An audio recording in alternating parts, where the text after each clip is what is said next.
हाँ, तो बच्चों मैं बता रहा था ROH has got RO and H. Two groups are there, RO linkage and OH linkage. OH linkage has got some other properties and RO linkage gives some other properties. Now we are now taking first the reactions due to OH linkage. That is first reaction, therefore first type of property are the acidic properties.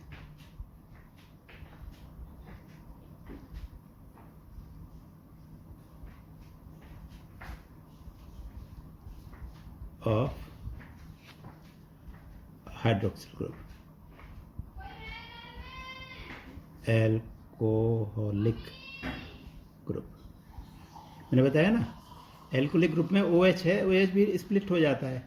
जब OH split होगा तो देखो H positive बन जाता है, H positive remove भी हो जाता है इसमें से. तो इसलिए हम इसको एसिडिक प्रॉपर्टीज कहते हैं. तो सबसे पहला एसिडिक प्रॉपर्टी में मैं पहले ए पार्ट डालता हूँ, रिएक्शन विद मेटल्स. तुम्हें मालूम है ना एसिड्स की प्रॉपर्टी क्या होती है? मेटल्स रिप्लेस कर देते हैं हाइड्रोजन को एसिड से, मालूम है ना. सेम चीज़ यहाँ है, reaction with metals.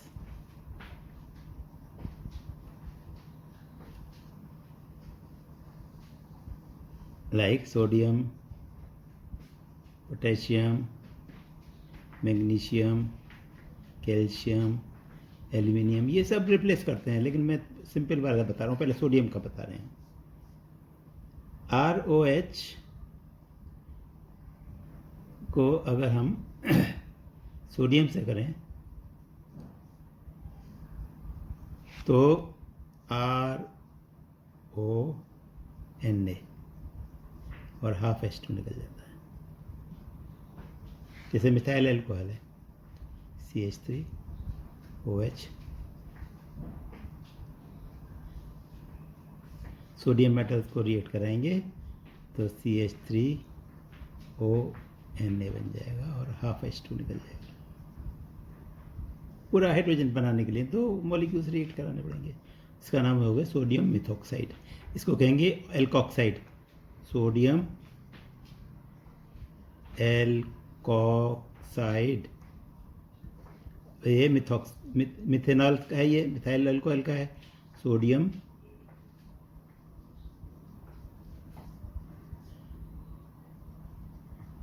Methoxide.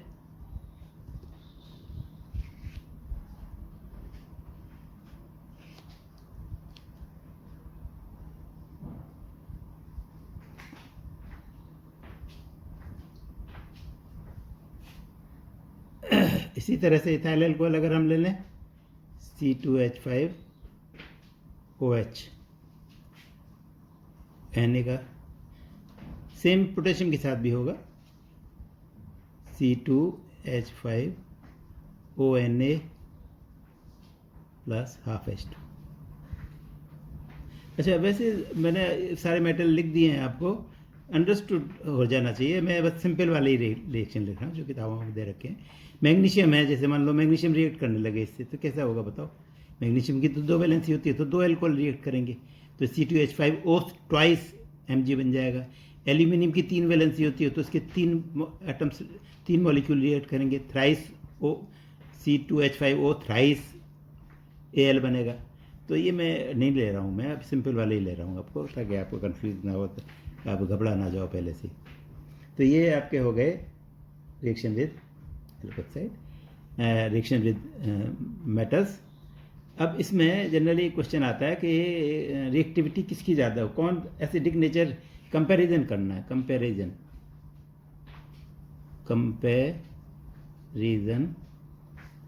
Of acidic strength of alcohol.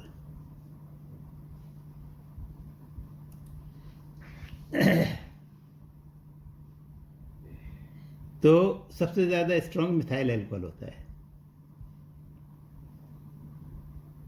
अब रीज़न भी मैं बताऊंगा अभी. इसके बाद है CH3, CH2, ओ एच मैं अलग अलग करके तो बता रहा हूँ ताकि आपको एक्सप्लेन कर सकूँ। इसके कम होगा CH3 CH2 CH2OH, और इससे कम होंगी ब्रांच एल्कोहल्स जैसे CH3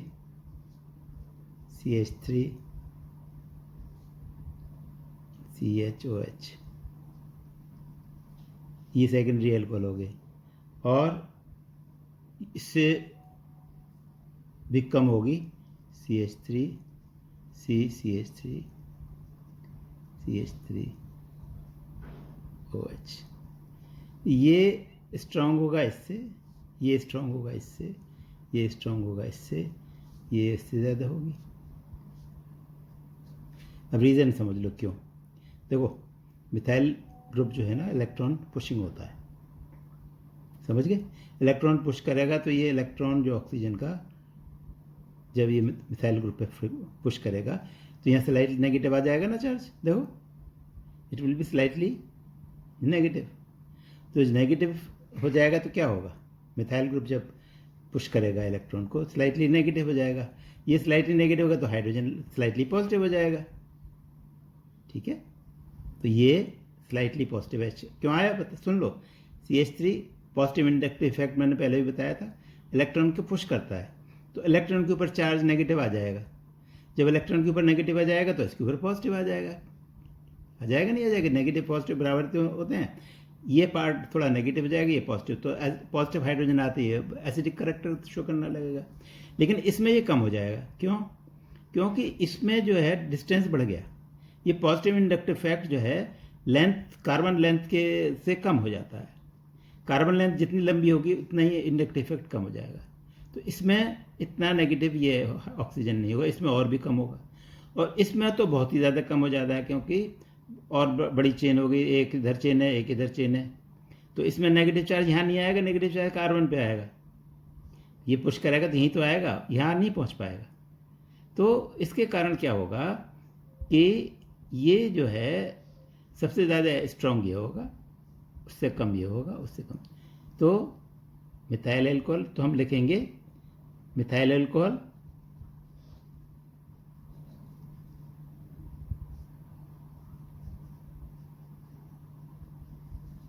स्ट्रॉन्गर देन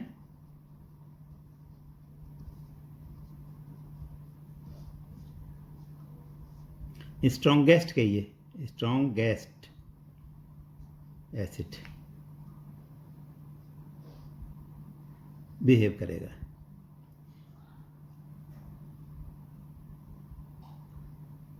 या आप देखो मिथाइल एल्कोहल एसिड स्ट्रेंथ है, acid strength of methyl alcohol greater than ethyl alcohol greater than propyl alcohol greater than isopropyl alcohol. ये एग्जाम्स में कई बार पूछे जाते हैं, इसलिए करा रहा हूँ। ग्रेटर देन, जितनी चेन बढ़ेगी ना, tertiary butyl alcohol.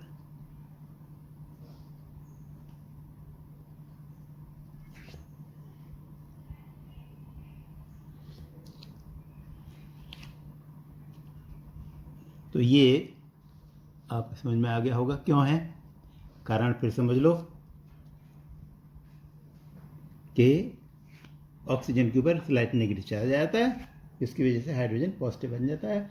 Hydrogen positive मतलब एसिडिक करेक्टर। अब उसके बाद क्योंकि ये एसिडिक तरह बिहेव करता है तो पहले ऑर्गेनिक एसिड से इसका रिएक्शन क्या होता है। सेकंड है रिएक्शन with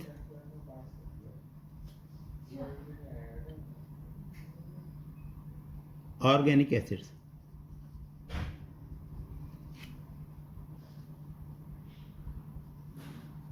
ये भी एक तरह से एसिडिक प्रॉपर्टी ही मानी जाएगी, है ना, कि एसिड से रिएक्ट कर रहा है। आप क्यों कह रहे हैं आप सर कि ये एसिडिक प्रॉपर्टी क्यों है, ये तो मैं अभी बताता हूँ आपको। देखो ऑर्गेनिक एसिड्स क्या होते हैं, जैसे एसिटिक एसिड है CH3COOH, ये ऑर्गेनिक एसिड है, एसिटिक एसिड। तो एसिटिक एसिड में क्या होता है, ध्यान रखिए, CH3C, इसमें एक तो कार्बोनिल ग्रुप होता है, ये आपको मालूम होना चाहिए, मैं इसलिए करा रहा हूँ तो शायद बुक में दे रखा हो ना दे रखा हो, इस स्टेज पे, हायर स्टेज पे तो देते हैं। CO एसिड का ग्रुप में एक CO ग्रुप होता है, एक OH ग्रुप होता है, तो इसमें OH ग्रुप रिएक्ट करता है एक्चुअली, और उधर से मान लो ROH होता है एल्कोहल, ROH को मैं ऐसे लिखूंगा, तो ROH का ये H एसिडिक हाइड्रोजन है वो, और इसका OH, ये ऐसे अलग हो जाते हैं, और ये बन जाता है CH3C, डबल बॉन्ड O है यहाँ, और OR, ये होते हैं एस्टर्स, जिसमें COOR ग्रुप आए वो एस्टर कहलाते हैं। अब इसके नाम जैसे जैसे R होगा उसके नाम बदलते जाएंगे, जैसे मतलब मिथाइल एल्कोहल लेते हैं हमने, with methyl alcohol, acetic acid तो यही है, एसिटिक एसिड,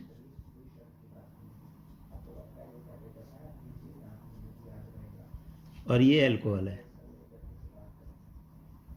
इस तरह मिथाइल एल्कोहल के साथ हमने दिखाना है तो ऐसे दिखाएंगे, C डबल बॉन्ड O और OH।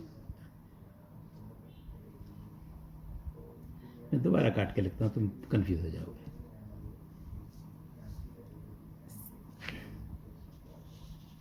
दोबारा वही स्ट्रक्चर बनाता हूँ, CH3C double bond O। Acid को हमेशा ऐसे लिखा करो, तुम भी प्रैक्टिस करने की, ऐसे मिला के मत लिखो, ये इसके साथ कंफ्यूज मत होना, ये मैंने कट कर दिया इसको। और यहाँ पर मिथाइल एल्कोहल ले रहे हैं, CH3OH, उल्टा करके लिख रहे हैं हम।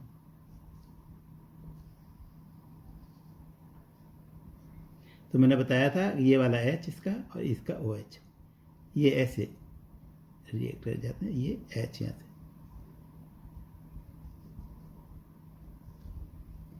ये बन जाएगा CH3C डबल बॉन्ड O, और ये OC2H3 इधर आ जाएगा, OCH3, और वाटर निकल गया, ये H और ये OH। H आता है एसिड से, ध्यान रखिएगा, वो एल्कोहल से, ये CH3OH है ना, ये इसलिए मैंने इसको और डार्क कर दिया मैंने, ये O उसके साथ है, OCH3 के साथ। इसका नाम क्या होगा, देखो ये तो एसीटेट ग्रुप है, ये वाला, ये मिथाइल है, इसका नाम है methyl acetate.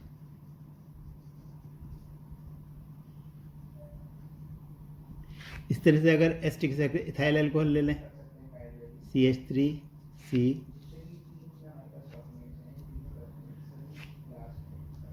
Double bond OH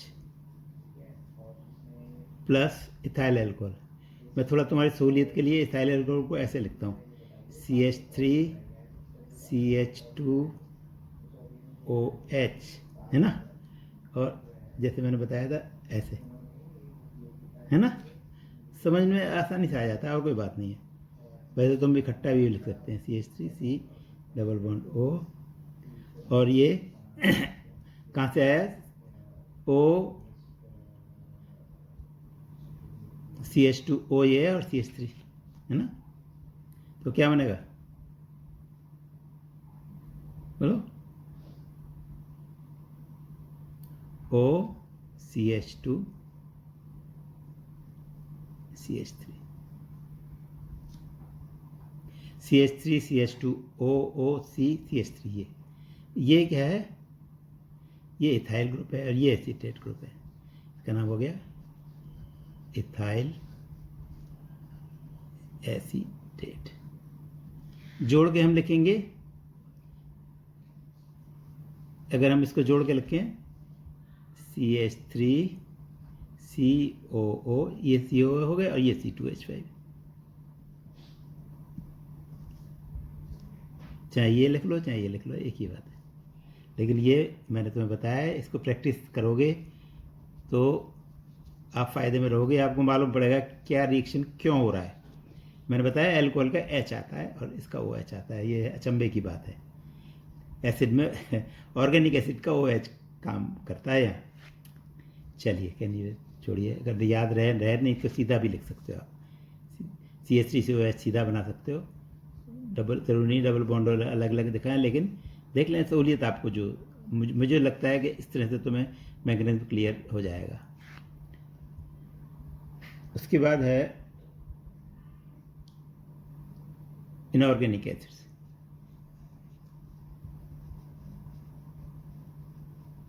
reaction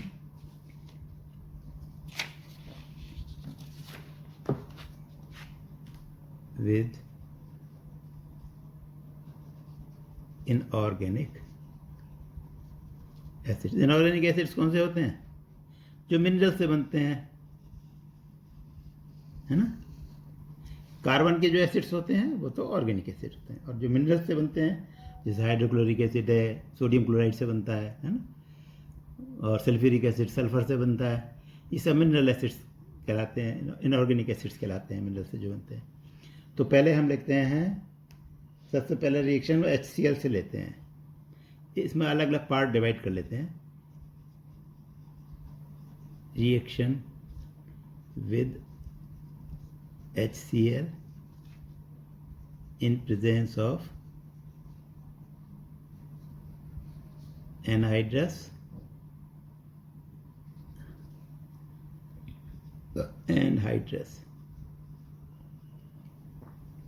zinc chloride. जानते हो ये क्या होता है एनहाइड्रस? एनहाइड्रस मतलब इसमें वाटर ना हो, अच्छी तरह से गर्म करके जिंक क्लोराइड में पानी एब्जॉर्ब कर लेता है ये हवा से, इसलिए पहले तो उसको हवा में गर्म करके उसका पानी निकाल देते हैं, फिर यूज़ करते हैं। एनहाइड्रस इसलिए लिखा है। तो क्या होता है इसमें रिएक्शन? सबसे पहले मिथाइल अल्कोहल का ही लिखता हूँ मैं, CH3OH प्लस HCl। इसमें H यहाँ, ये ज़्यादा स्ट्रॉन्ग H है इसलिए H यहाँ से जाता है, OH यहाँ से आता है। उसमें तो H अल्कोहल का निकला था यहाँ इसमें, और ये बन जाता है CH3Cl, क्योंकि HCl अल्कोहल से ज़्यादा स्ट्रॉन्ग एसिड है इसलिए इसका H यूज़ होगा, और H2O। ये एनहाइड्रस जिंक क्लोराइड की प्रेजेंस में होता है।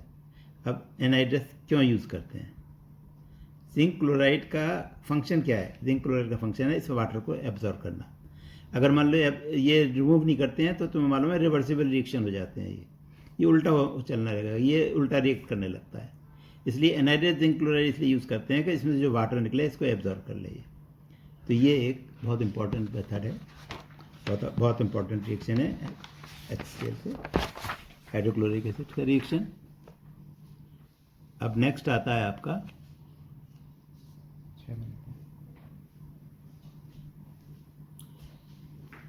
Reaction with concentrated sulphuric acid.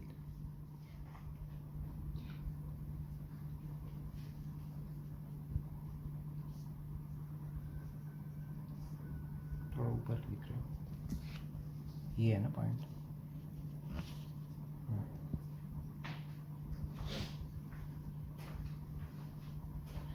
Concentrated H2SO4 के साथ अंडर डिफरेंट टेम्परेचर अलग अलग रिएक्शंस होते हैं। तो ये कौन सा हुआ? ये B हुआ। A तो हमने लिया, हाँ ये B हुआ।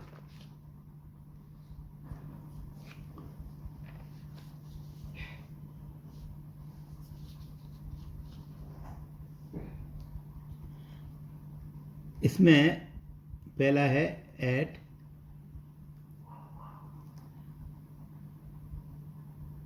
383 डिग्री केल्विन। 383 पे तो ये एब्जॉर्ब हो जाता है, CH2 इथाइल अल्कोहल का रिएक्शन लिख रहे हैं हम, C2H5OH plus H2SO4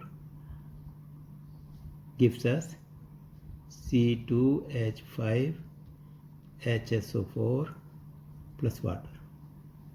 ethyl hydrogen sulphate बन जाता है कम टेम्परेचर पे। ये 110 डिग्री हुआ ये इथाइल हाइड्रोजन सल्फेट। लेकिन अगर इसी को ही हम हीट कर दें और ज़्यादा एट 170 डिग्री सेंटीग्रेड यानी 443 degree kelvin,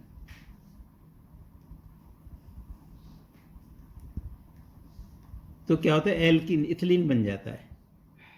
ethylene is formed. होता क्या है कि ये जो इथाइल हाइड्रोजन सल्फेट है ये डिकम्पोज हो जाता है C2H5HSO4 at 443 degree Kelvin gives us CH2 double bond CH2 और H2SO4 निकल जाता है। इसी को ही अगर हम गर्म कर दें, एक तीसरा रिएक्शन और है, बहुत इंपॉर्टेंट है वो, एट 400, ये हुआ 140 डिग्री सेंटीग्रेड हुआ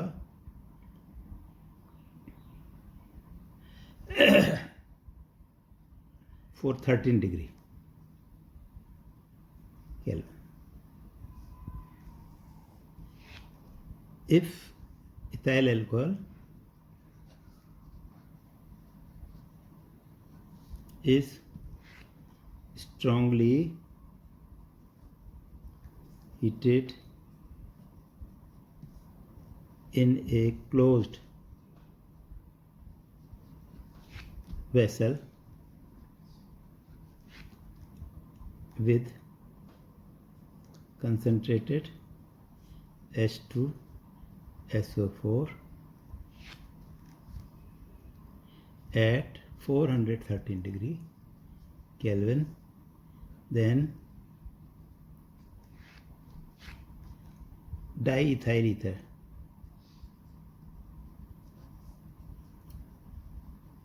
distills over।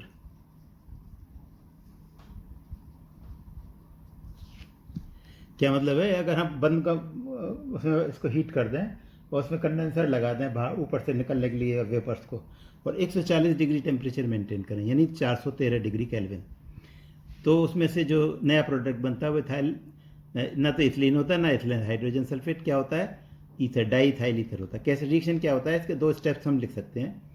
CH3CH2OH, पहले तो H2SO4 से रिएक्ट करके वही बनाता है क्या, ऊपर वाला C2, अरे सॉरी, हम चाहे C2H5 लग जाए या CH3CH2HSO4 बना लें। देखो ये मैंने C2H5HSO4 लिख दिया है, ये सेम चीज़ है। C2H5HSO4 लिख दिया, चाहे इन दोनों को जोड़ो, C2H5 ही तो बन गया, HSO4 प्लस H2। मैं दोनों में फैला कर लिख देता हूँ ताकि आपको थोड़ा ये दोनों तरह से तरीके प्रैक्टिस होनी चाहिए। अब ये इथाइल हाइड्रोजन सल्फेट ना, CH3CH2HSO4 अगर बंद उसमें कर रहा है तो दूसरे एल्कोहल ज़्यादा हो, CH3CH2OH से फिर रिएक्ट कर जाएगा, और अब के यहाँ क्या होगा, CH3CH2OCH2CH3 प्लस वाटर H2SO4 निकल जाएगा। है ना इंटरेस्टिंग चीज़। इसको हम ऐसे भी लिख सकते हैं, और मैंने जोड़ के लिख दिया है तो मैं जोड़ के भी लिख सकते हैं, C2H5HSO4, इसको हम C2H5 लिख सकते हैं ना, C2H5HSO4 भी लिख सकते हैं इसको, ये ऐसे भी लिख सकते हैं, प्लस C2H5OH, इनको जोड़ के लिख देते हैं जैसे बुक में दे रखा होगा इस तरह से। तो ये क्या बन जाएगा, C2H5O C2H।